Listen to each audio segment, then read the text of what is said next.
I love when I start a book, didn't love it at first, but I persevered, and then I suddenly became somewhat attached to one of the characters, or all of the characters, that I feel like I need to root for them till the end. That's how I feel with Coco Mellors' Blue Sisters. I just finished it a couple of days ago. The story follows three sisters after the death of a very important person, their other sister Nikki, who is kind of the glue of the family. Eldest Avery is a heroin addict. She turned her life around and is now sober. The second eldest sister, Bonnie, is a pro boxer, and the youngest sister, Lucky, is a supermodel. The way I describe this book is if you have somewhat of a dysfunctional family, you would find this very cathartic in the way that you could see yourself in each of the characters and you could sympathize with their rage and resentment. So if you grew up in a nice loving family, I feel like you'll see them as hateful and mean, which is also true. I watched a drama in theaters a few days ago and I find that it has a lot of the same themes, just morally gray characters doing what they think is best at the moment until it dwindles down into a blur of careless decisions. I'm not a fan of the prose or the writing style. I find that it's quite blunt, not in a way that it's satirical, but in a way that it's too obvious that you're just like, duh. Anyways, I get so attached to these sisters. I just want to see them win. It feels like I need to stay in the story to make sure that they're okay,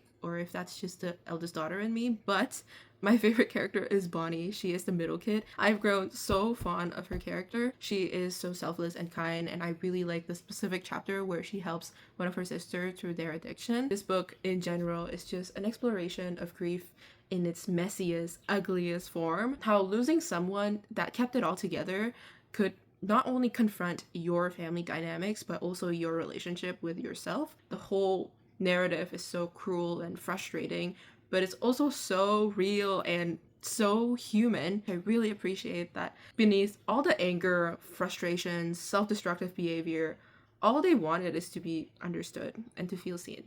And it's not perfect by any means, but I do really enjoy this, and I hope you give it a shot, and I'll see you guys in the next one.